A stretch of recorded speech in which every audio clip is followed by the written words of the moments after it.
ҷониби Русия рӯзи 4 ноябр 115 шаҳрванди боздоштшудаи Тоҷикистон дар марзи ин кишвар бо Қазоқистонро раҳо кард. Ҳамаи ин афрод шоми 2 ноябр ҳангоми бозгашт аз Москав ба Душанбе дар гузаргоҳи Оқсарой дар ҳудуди вилояти Астрахан аз қатораи рӯи оҳан фароварда шуданд. Мақомоти марзбонии Русия иддао карданд, ки аксари ин афрод барои нақси қоидаи будубош ва шаҳодатномаи қалбакии бозгашт ба ватан муттаҳаманд. Шаҳодатномаи бозгашт ба ватанро сафорати Тоҷикистон ва консулгариҳои кишвар дар Русия барои он шаҳрвандоне медиҳанд, ки шиносномаи худро гум карданд ё муҳлати истифодаи шиносномаашон гузаштааст. Аммо масъулони сафорати Тоҷикистон дар Москав рӯзи 4 ноябр дар суҳбат бо Радиоозодӣ гуфтанд, ки дар ҳоли ҳозир барои онҳо маълум нест муҳоҷирони тоҷик ин санадҳоро дар куҷо дастрас намуданд. Бо ин ҳол ба қавли Сарварбахтӣ сухангӯи сафорат, ин маълумотест, ки ҷониби Русия пешниҳод кардааст. Ӯ гуфт феълан як комиссион аз ҳисоби намояндагони сафорат ва ширкати рӯи оҳани Тоҷикистон ташкил шуда дурустии иддаои ҷониби Русияро месанҷад.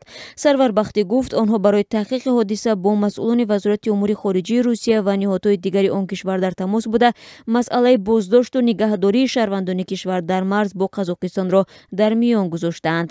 Баъд аз муроҷиати мо шаҳрвандонро озод карданд, онҳо метавонанд, ки ба ватан баргарданд, афзуд ӯ.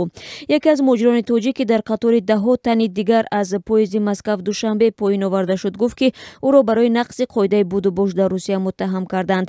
Ин муҳоҷири тоҷик гуфт, мегӯянд як рӯз аз муҳлати иҷозаи будубоши ман дар қаламрави Русия гузаштааст, маро ҷарима бастанд.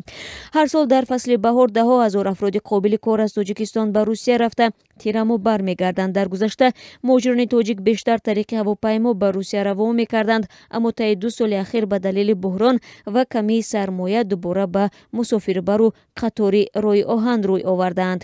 Ахиран масъулони идораи рӯи оҳани Тоҷикистон гуфтанд, ки дар 9 моҳ тариқи қатор 102 000 нафар мусофирро ба манзил расонданд, ки дар муқоиса ба 3 соли пеш 3 баробар бештар аст. Дар гузашта бинобар мушкилоти роҳ, хусусан дар марзи Ӯзбекистон ва Русия, мусофирон аз сафар бо қатор парҳез мекарданд.